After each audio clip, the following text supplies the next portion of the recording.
I'm pretty sure that I must have talked about Whitney Webb by now. Whitney Webb is a researcher who I think does an incredible job just digging up everything that all of the shady things that are going on, that have been going on for decades, if not centuries, in particularly in the Western world. And she's somebody who is so detail oriented. You know, you could say that it's a symptom of her being on the spectrum, I suppose. But if that is the case, then it serves her well as a researcher. The one problem with her work is that there's so much. It's just like an encyclopedia of misdoings, of depraved behavior, and so forth. But I think Whitney Webb's work would be very helpful to you if you're someone who needs evidence of the fact that those who claim to have the authority to exercise power over the rest of us are generally up to absolutely no good and are dishonorable people, and who habitually do really bad things. I can't really think of a better option right now off the top of my head. If you're somebody who wants to be disabused, or who's willing to be disabused of his predilection to see the good in the ruling class. I don't know if anybody has that predilection, but if they do, Whitney Webb is the antidote. I just saw Whitney on a particular show, which I found both kind of irritating and also enlightening and helpful. And I guess I'll link to it because I found the host's behavior to be somewhat obnoxious, and it's well, I'll just put it all out there. I think the main problem I had with the way that he conducted things. He's somebody who likes to ask, like, there's certain kinds of interviewers who think they're being profound by throwing out this question and having people, be on the spot, and having it be a question that takes some thought. It's not something that you should just that you can or should just answer immediately off the top of your head. It's something that you should think about. And his question was something like, who is it that hates America but loves Trump? His thesis is basically, he's a big Trump supporter. I mean, I don't really care about that. That's fine with me.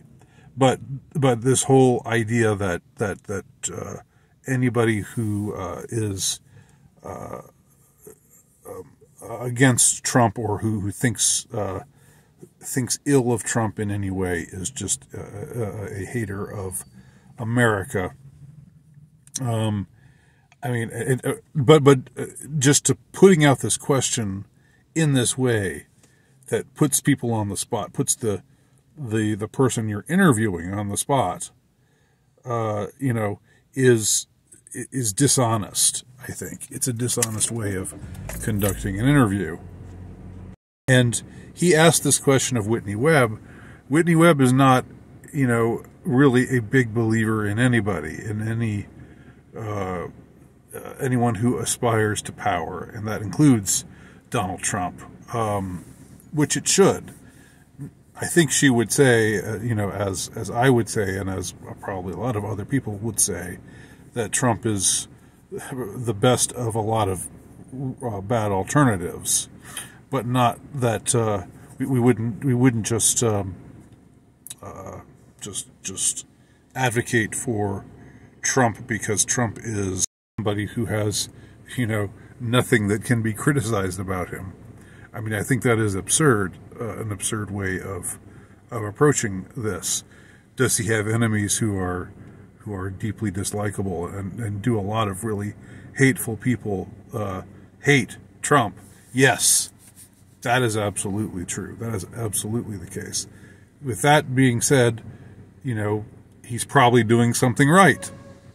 But on the other hand, that's no reason to valorize him, or no reason to put Trump up on a pedestal and say he's worthy, he's uniquely worthy of praise. Because you look at Trump, you look at his history, you look at things that he's done, you look at things that he did even during his presidency, and there's a lot to criticize. There really is.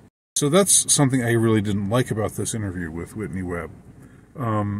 She put forth, these answers to this question that was, again, she was put on the spot and made to answer this question. And then when she did answer it, she talked about the Israel lobby and Trump's, tendency to cater to them. And she also talked about Big Pharma, and she talked about the capitulation that led to the lockdown and so forth. Things that definitely Trump, needs to be held responsible for. And people want to make excuses for him for doing these kinds of things. And I don't think he should be excused for those really significant mistakes. Those are real dents in his record that are quite significant.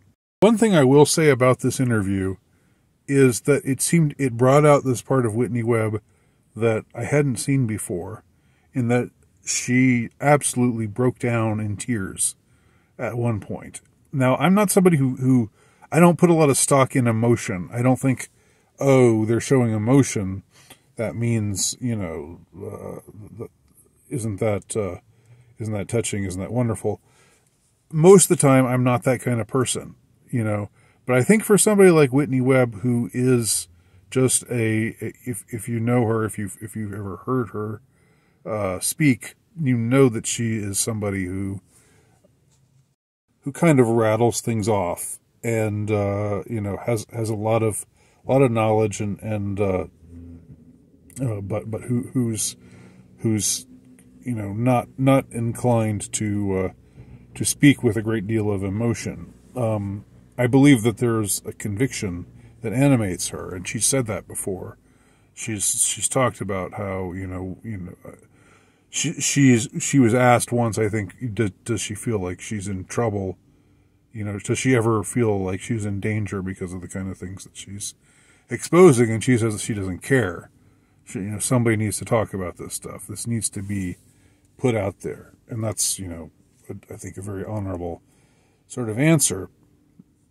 But this interview was the first time that I saw Whitney Webb, with pedogate in mind, with all of the children who have been victimized in various different ways by the sick and demented and depraved and degenerate ruling class. And all the different scandals that have arisen, not just Epstein and all the things that surround him, but the Franklin scandal and other things that you can look up that I've talked about before. She absolutely, whatever it was, I don't really know what the circumstances were that led to this in this particular interview, but she broke down and she said, that this kind of stuff was going on. She was so disgusted by the fact that these kinds of things were going on in the United States, and that people didn't care. According to her, people that she tried to talk to about it just said, as long as I have my beer and my Netflix, it's not a big deal.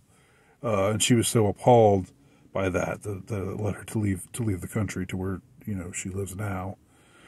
I don't know if things are I don't know if people are better where she lives, or if this kind of problem that she saw, this problem of people's indifference, as long as their own lives are being tended to, their general indifference to the evils of the ruling class. I don't know if that's better where she lives now, somewhere in South America, I think. But that might just be a human problem. But it was definitely moving for me to see Whitney Webb being moved in the same kind of way, because I really do think once it hits you square in the face, once you see what they're really like, and how the ruling institutions, the ones who are supposed to be tending to law and order and seeing to it that the innocent are protected, and that the guilty are brought to justice, when you see that they do the very opposite of that so often, it's a disheartening thing to come across, and it really does grab you and shake you, and it happened to me. I've talked about that many times. It's happened to me once I came across, I saw what things are really like. And to see Whitney Webb respond in that kind of way, in that kind of visceral way, was powerful for me. So I almost recommend seeing this interview. I think I'll just link to part of it, just the part where it's in different chunks, and I'll just give you the part where Whitney has such a strong visceral emotional reaction, because I think it's a way that I think everybody should be moved by the shit that goes on.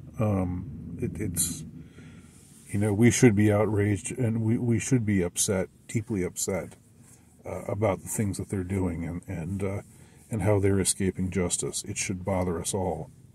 So those are my thoughts, and look at click on the link below, which I will do. I'll link to the part that I was referring to, and see what you think, if you care to. Thanks for watching.